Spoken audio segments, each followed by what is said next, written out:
Palavra Negra. E hoje chegamos a mais um episódio do podcast Palavra Negra. Hoje, apresentando comigo Jânio Silva e eu, Adriano Monteiro, com um convidado muito especial, o professor Oswaldo Oliveira, do Departamento de Ciências Sociais da Universidade Federal do Espírito Santo, autor do livro Projeto Político de um Território Negro. Obrigado, professor, pela sua presença. A gente agradece. Eu que agradeço pelo convite. E hoje a gente vai falar um pouquinho sobre o seu livro, que é resultado da sua tese de doutorado, não é isso? Isso. O projeto político foi uma tese de doutorado que passou por adaptações para se tornar livre. Era doutorado em antropologia social. E o interessante também conversamos aqui com o professor Gustavo, eu acho que também eu queria também ouvir o senhor. A gente está num contexto político da sociedade brasileira, triste assim por dizer, de negacionismo da ciência e como é para o senhor, um professor de universidade pública, qual a sua opinião sobre esse contexto de negar a ciência? Bom, eu acho que a gente está num quadro político, né, de negação da ciência e negação do conhecimento, né, como um todo. E aí eu acho que esse tipo de opinião prevalece porque também a gente está num momento de retrocesso nos investimentos na área de educação. Então, à medida que avança o retrocesso nos investimentos na área de educação, nós temos retrocessos também de ideias, né? As pessoas não tendo oportunidade em termos de estudo, de conhecimento, você tem um retrocesso em termos de ideias políticas, né? De investimentos em educação. Isso gera um tipo de agente político no poder que é resultado, né, desse processo de falta de investimento. Sim, e na verdade também esse investimento na educação, falta de investimento, é um impacto na produção de conhecimento, mas também ele é um impacto social, assim, de uma magnitude, né, porque a gente estava vindo numa ascendência, né, de novos corpos entrando na universidade e novas pessoas podendo ser o primeiro da família, né, conseguir o seu curso superior. Era algo, né, uma transformação que a gente estava experimentando no país e a gente está colocando tudo isso em risco, né? Porque tem interesses em jogo, né? Então, assim, à medida que você tem novos corpos na universidade, corpos negros na universidade, você tem também um conjunto de saberes, de experiências e tradições culturais adentrando esse espaço, isto é, transformando o espaço em lugar demarcadamente negro. Como a gente tem uma tradição, né, eurocêntrica, né, de conhecimento, ou euro-americana, euro-norte-americana, dentro da universidade, então, à medida que esses novos sujeitos, ou esses novos agentes, acho que é melhor que sujeito, entram no espaço da universidade e introduz ali novas perspectivas em termos de saberes, de experiências culturais ali dentro, você causa um impacto ou possibilita efeitos na visão de mundo de outros jovens que estão ali. E o modelo que a gente tem, né, que prevaleceu até agora, era um modelo eurocentrado e norte-americano. Então você tem, isso causa uma um choque na percepção, né, do mundo, né, dos jovens que vinham sendo formados majoritariamente por essas visões eurocêntricas, né? Então, acho que assim, abrir a universidade para que a população negra, indígena, né, pobre, tenha acesso, você está... não são apenas corpos físicos que estão ali, Sim, né? sim. São novos territórios, né, que estão sendo São novas construídos. epistemologias também. Novas epistemologias que vão sendo construídas. Tensionando esse Sim. novos campos de pesquisas, né? Sim. Eu sei que o senhor já foi meu professor e sei que o senhor gosta de pesquisar intelectuais, né, trajetórias de intelectuais negros. Eu estou lembrando aqui, você está falando, eu estou lembrando de Guerreiro Ramos, de um texto que ele, lá nos anos 50, ele já escrevia sobre pesquisadores norte-americanos e europeus que vinham para o Brasil e faziam pesquisar, iam para a Bahia pesquisar, né, ali, religiões de matriz africanas, só que trazendo, colocava em suas pesquisas um olhar totalmente equivocado, e ele criticava e tensionava e ia contra uma corrente hegemônica de sociólogos daquela época, né? A gente pode citar aqui, enfim, Florestan Fernandes, enfim, a escola de São Paulo ali, assim, né? E é interessante isso porque se passou aí que mais de meio século e novas tensões estão acontecendo, né? Novas questões, né? Parece que a história do país é isso, assim, né? Ela vai se repetindo, né? Assim, ela vai se repetindo ao tempo, né? Eu acho que ela vai se repetindo, mas a gente está num momento em que novas descobertas, sim, novos avanços estão ocorrendo.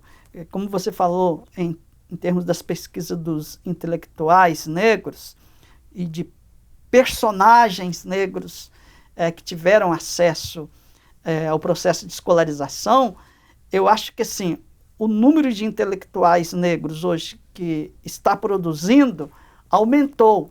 E, evidentemente, devido ao fato do número de intelectuais negros estar produzindo em grande quantidade, isso impacta na visão também dos pesquisadores que vêm de fora, porque antes eles tinham uma carta branca para falar o que eles queriam. Hoje, assim, acho que já não se arriscam mais falar o que querem, porque vão ser questionados. A teoria deles não vai ser mais uma teoria hegemônica, né? Então, esse número de intelectuais negros coloca também em xeque opiniões, né, e interpretações, acho que poderíamos falar assim, desses intelectuais que vêm de fora. Então, eles já não falam com tanta propriedade mais, né, sobre a realidade brasileira, a realidade que nós vivemos. E eu acho que assim também é preciso reinventar, né, o campo das ciências sociais no Brasil para narrarmos as experiências dos antepassados negros nossos que tiveram acesso aos processos de escolarização, né, seja em termos de nível de ensino médio ou de ensino universitário. O que faziam essas pessoas, esses personagens, eu estou usando a categoria personagem, no sentido de serem pessoas que têm representação social, são pessoas que tinham significado para determinados segmentos, tinham e têm, né, significados para determinados segmentos sociais.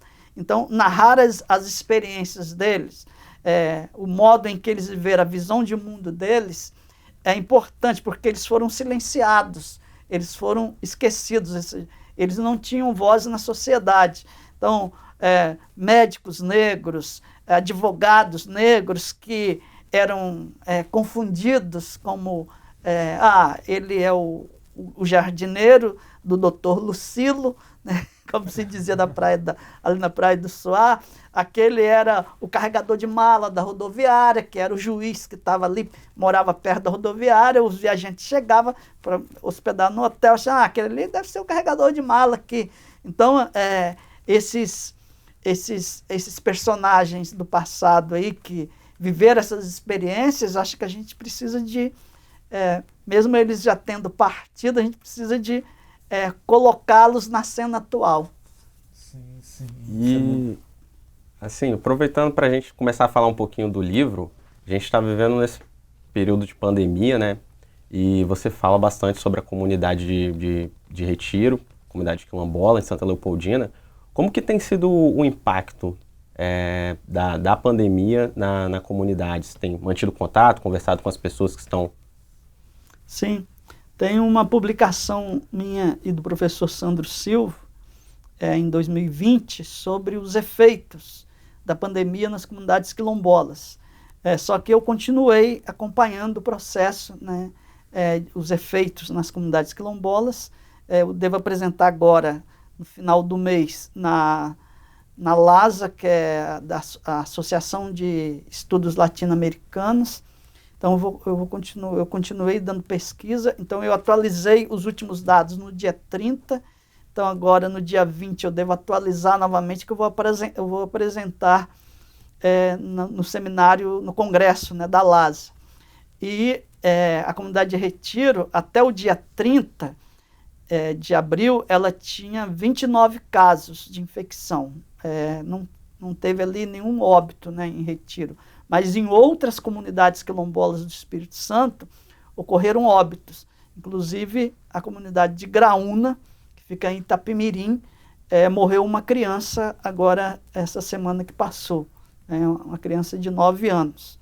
Então, além dos efeitos sociais, em termos de ter causado desemprego, dificuldade na venda do produto, visto que na sede dos municípios tinham feira, as feiras ficaram tempo sem ocorrer, né? Eles vendiam produtos para as escolas, para a merenda escolar, então as escolas não funcionam. O outro efeito, por exemplo, as crianças iam para a escola, na escola elas tomavam parte da alimentação diária. Então, com a suspensão das aulas, essas crianças já não estão na escola, elas estão em casa. Então, uma das alimentações diárias delas agora é em casa. Além disso, enquanto essas crianças estavam na escola, um dos cônjuges, né, que cuidava das crianças, ele estava fazendo outras atividades. Nesse período também, um dos cônjuges tem que ficar por conta das crianças. Então, tiveram, além das infecções, tiveram esses efeitos sociais na vida das famílias quilombolas. E Retiro é um desses casos. Retiro está entre as 5 mais infectadas no estado, porque são comunidades que têm maior circulação de pessoas.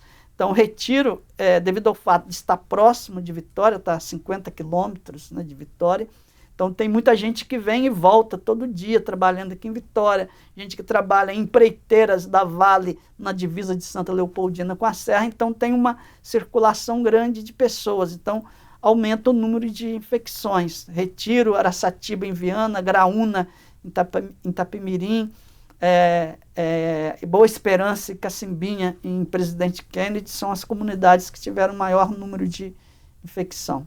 Mas Retiro foi a comunidade em que o senhor fez a pesquisa, sim, de doutorado e que resultou o livro, foi isso? Isso.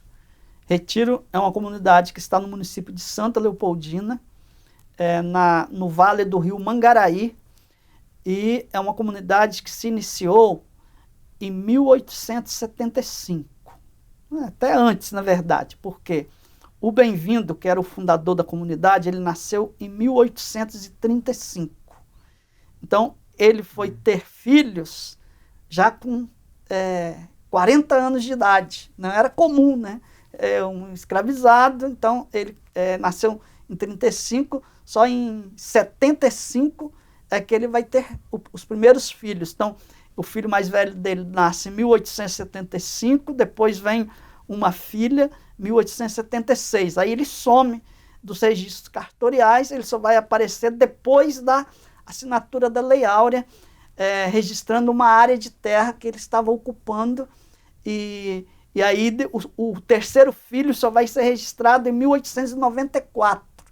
Então, de 76 até 94, 18 anos, né, ele fica sem registrar filhos. Então, existe uma suspeita, inclusive dos herdeiros, que nesse período aí ele tivesse fugido, né, no período da reta final da escravidão, ele tenha fugido do trabalho escravizado, porque a mulher dele era alforriada, ele não. Então, há uma suspeita de que ele tenha, como diz a dona Claudiva, que é uma das lideranças da comunidade, que ele ficou refugiado. Então, ele tenha fugido, porque eles viviam numa região chamada Morro do Pelado. E o Morro do Pelado, os fazendeiros mandavam botar fogo lá para os escravizados fugidos não terem onde esconder, porque ali era lugar de escravo fugido, aquela região. Porque os relatórios de presidente de província de 1883, 84, relatam escravos fugidos nas estradas de Mangaraí. E então, a gente assim, não tem 100% de certeza de que ele estava entre esses refugiados nessa época, mas tem esse vácuo aí na documentação que levanta essas possibilidades de interpretação. Agora, de qualquer forma, ele estava formando uma comunidade, seja, porque a família era composta por ele, a Maria das Neves, os primeiros filhos, a mãe dele, que eles viviam juntos na mesma casa, um irmão e uma irmã dele.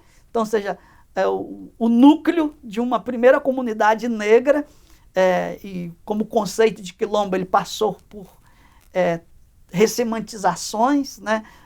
Na atualidade, quilombo já não é mais apenas a formação de comunidade de escravos fugidos, como dizia lá o Conselho Ultramarino Português de 1740, né? Porque lá dizia assim, onde tinha 2 ou 3 escravos fugidos, era um quilombo, né? E se existisse pilões neles, seria um quilombo. Ou seja, pilão era o meio de processamento dos alimentos. Então, com o passar do tempo, então, esse era o conceito atribuído de fora, ou seja, o conceito atribuído pelo Império Português. No Brasil... E isso quando a formulação desse conceito? 1740. Ou seja, foi uma definição lá de Portugal. Então, esse conceito atribuído de fora. Depois da Constituição de 88... da Convenção 169 da Organização Internacional do Trabalho, se diz que os grupos étnicos e as comunidades tradicionais têm o direito à autodefinição. Então, ou seja, as comunidades quilombolas, elas ressurgem nesse processo.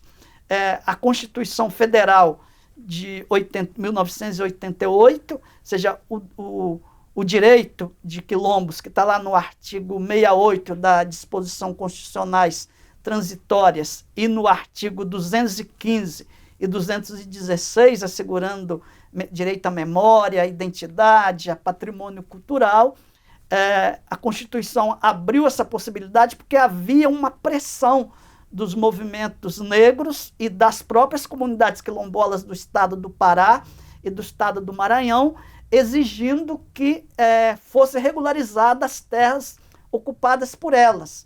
Então, essas comunidades elas já não estavam mais dentro daquele conceito atribuído de fora, de 1740. Já era um movimento de ressemantização, de ressignificação do conceito, né, do termo quilombo.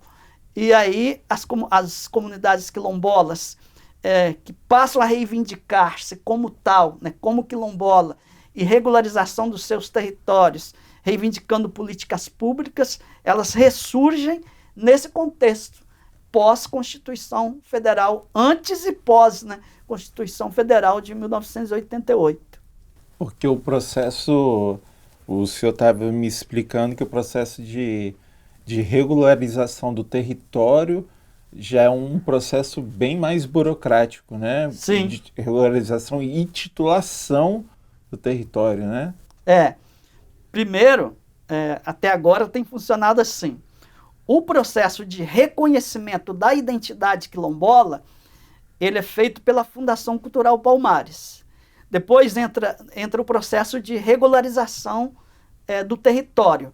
Aí o primeiro passo no processo de regularização do território é o reconhecimento do território, da terra-território, pelo INCRA, que é um órgão de regularização fundiária. O último passo desse processo aí, né, que vai tramitando lá, demora, no caso de Retiro, já tem mais de 15 anos, né, que está rolando, né? O último processo é o título emitido em nome das associações. Não são títulos individuais, são títulos em nome de uma associação da comunidade. A única comunidade que recebeu o título no estado é uma comunidade que fica no município de Ibiraçu, que é a comunidade de São Pedro. Nenhuma das outras recebeu o título. Então, tudo isso se deve ao fato de o antigo Democratas, atual PFL, o antigo PFL, atual Democratas, ter entrado com uma ação no Supremo em 2003 contra a regularização das terras das comunidades quilombolas, dizendo que o decreto 4887, que era um decreto de regularização das terras, era inconstitucional. Então ficou de 2003 até 2018. Então faça o cálculo aí. 15 anos parado o processo de regularização. Então o processo de Retiro, de São Cristóvão em São Mateus, São Cristóvão e Serraria, Monte Alegre, Linharinho, São Domingos, Roda d'Água em Conceição da Barra, São Domingo também em Conceição da Barra, Linharinho, Conceição da Barra, ficou parado nesse tempo aí. Vieram os retrocessos no campo da política, os processos ficaram parados, até hoje não se movimentaram. Então, os interesses, as políticas de representação dos interesses do grandes latifúndios, médios e grandes latifúndios, e de empresas, né, também, empresas de monoculturas de cana, de eucalipto, né, no entorno das comunidades, barrou o processo de regularização. Além disso, você tem os interesses dos proprietários de terra que estão no entorno, que exploram a mão de obra dos quilombolas, seja dos homens ou das mulheres, porque a mão de obra é uma mão de obra quase assim, semi-escrava, porque, por exemplo, 2005, 2006, quando eu trabalhei em Monte Alegre, em Cachoeiro de Itapemirim, os homens recebiam R$16 por dia, as mulheres recebiam R$14 por dia. Então, era uma quantidade, um valor pago pela mão de obra deles que não pagava mal nem a alimentação deles. E aí, o proprietário do entorno, que tem aquele exército de mão de obra ali esperando para ser contratado, ele tem interesses ali também pela não regularização, porque enquanto eles não são, a terra deles não é regularizada, melhor, o território deles, né, que é mais do que aquilo que eles estão imprensados ali, não é regularizado, ele tem para ele explorar ali disponível uma grande quantidade de mão de obra de homens e mulheres. E crianças também, né, porque o adolescente ali, ele passa a trabalhar também na diária para o proprietário vizinho, deixa de estudar, né, o ciclo vicioso ele continua sendo reproduzido. Então, interessa também a esses proprietários do entorno que não seja regularizado. No Espírito Santo, você falou em vários quilombos, mas no Espírito Santo tem quantos territórios quilombolas, assim? Já tem uma estimativa? A última lista da CONAC, que é a Coordenação Nacional de Comunidades Quilombolas, aqui no Espírito Santo, representado pela Coordenação Estadual. Então, quem faz essa lista é a Coordenação Estadual. São 55 comunidades. Pela lista da Palmares, são 36 territórios reconhecidos. Então tem uma diferença entre o território e a comunidade, porque tem território que tem mais de uma comunidade. Por exemplo, lá no norte tem um território que tem 5 comunidades. Então, a Palmares entregou o título de reconhecimento como uma única comunidade, esse território do Angelim. Só que tem 5 comunidades dentro do território do Angelim. O mesmo em Serraria e São Cristóvão. Então, a Palmares entregou um certificado de reconhecimento de Serraria e São Cristóvão. Então, é um território, mas são 2 comunidades. O mesmo ocorre com Cacimbinha e Boa Esperança em Presidente Kennedy. Então, a Palmares tem 38 certificados emitidos, 36 certificados emitidos, mas são, na verdade, as comunidades que estão dentro desses 36 são 45 comunidades. Eu queria te perguntar agora sobre as manifestações culturais dentro dessas comunidades, né? A gente conhece alguns casos o senhor também, né, pesquisa através do núcleo da UFES, e se poderia falar um pouquinho assim dessas manifestações culturais que acontecem dentro das comunidades? São 3 práticas culturais assim mais presentes, né? Além das práticas culturais associadas à agricultura, né? Eu acho que assim, essas coisas elas estão muito, muito próximas. Você pensar assim que a culinária de qualquer comunidade, de qualquer povo, ela está associada à produção, né, do trabalho, tal. Então você tem essas práticas culturais associadas à agricultura, sobretudo mandioca, amendoim, a banana, né? Tem essa culinária ao coco, né, associada a esses cultivos, e você tem as festas, né, as celebrações festivas, que geralmente estão associadas às práticas de trabalho. Por exemplo, o jongo nas comunidades quilombolas, jongos e caxambus, né, visto que no sul também se denomina caxambu, era uma festa que ocorria no final das colheitas. Então, no norte, por exemplo, no sul estava muito associado às fazendas de café. O jongo ele surge no século XIX, associado aos escravizados que trabalhavam nas fazendas de café. No norte, ela estava associada diretamente já às comunidades quilombolas, no que eles chamam de juntamento. Ajuntamento é um trabalho coletivo, mutirão, que os quilombolas realizavam e realizam para construir casas, para realizar cultivos de mandioca e produção de farinha. Então, assim, no final de uma farinhada tinha uma jongada. Ou seja, no final da produção da farinha, que era resultado do cultivo da mandioca, né, e da produção do seu derivado, então tinha uma jongada. Então, o jongo ele é uma espécie de festa de colheita, ou seja, um ritual no final da festa de colheita. Então, você tem jongos, nós fizemos mapeamento de 26 grupos em 2015 e 2016, que foi o livro Jongos e Caxambus, que foi publicado em 2017. A maior parte desses grupos estão em comunidades quilombolas, como você tem jongo na comunidade de Córrego do Alexandre, em Conceição da Barra, comunidade de Porto Grande, comunidade de Linharinho, Quilombo Novo, são todas comunidades quilombolas. Você tem jongo na comunidade de São Cristóvão e Serraria, em São Mateus, na comunidade de Monte Alegre, na comunidade de São Mateus, em Anchieta, Cacimbinha e Boa Esperança. Então, essas práticas culturais estão nessas comunidades. Além disso, você tem o baile dos congos, ou ticumbi, que também está associado às comunidades quilombolas do norte. Por exemplo, a comunidade de Angelim, a comunidade de Linharinho, a comunidade de Quilombo Novo, a comunidade de Córrego do Alexandre, Roda d'Água. Então, os integrantes do baile de Congo do São Benedito são dessas, e São Domingos, com o mestre Edson Domingos, são dessas comunidades quilombolas. Então, e além do Congo, você tem Congo em São Pedro, em Biraçu, você tem Congo em Retiro, você tem Congo e jongo em Degredo, em Linhares, que é outra comunidade quilombola.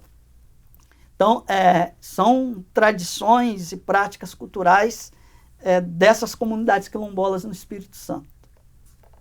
Embora tenha um processo também de urbanização dessas práticas culturais, como se tem do beiju, né? Os derivados da mandioca. Professor, nós pedimos a todos os convidados que trouxessem algum livro, né, especial que foi importante assim, na sua trajetória, e você trouxe Pele Negras e Máscaras Brancas de Fanon, assim, né? O que esse livro traz de referência, assim, né? É uma obra de peso aí. Então, eu li esse livro, foi na época ainda da minha graduação em filosofia. Foi quando eu tive o primeiro contato com ele. Então, o meu repensar-se como negro, o meu pensar como negro foi a partir do Fanon. E é a partir daí que eu começo também a me pensar como pesquisador negro.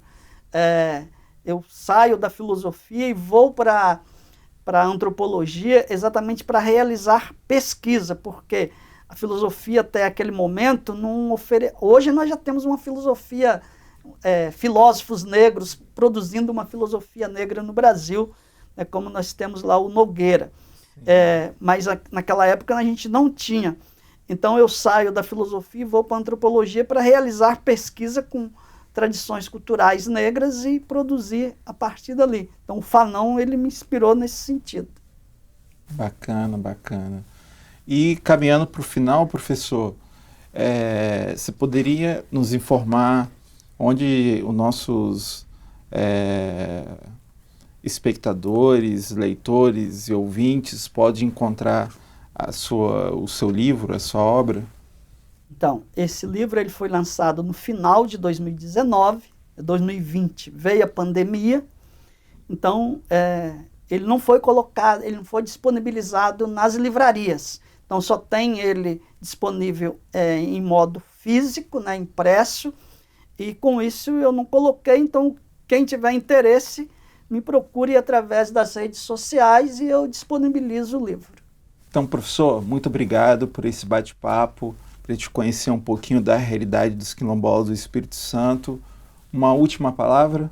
Um estímulo para que os novos pesquisadores se interessem pelas comunidades e culturas quilombolas no Espírito Santo, se interesse a pesquisar o que os intelectuais negros, pesquisadores negros produziram até o momento. Então, isso é a palavra final, e que fique como um estímulo, né? O que eu escrevi até agora, né? São 6 livros ao todo, que fique como um estímulo para que as novas gerações de pesquisadores deem continuidade ao trabalho. Não significa que eu estou parando, não. Eu vou continuar.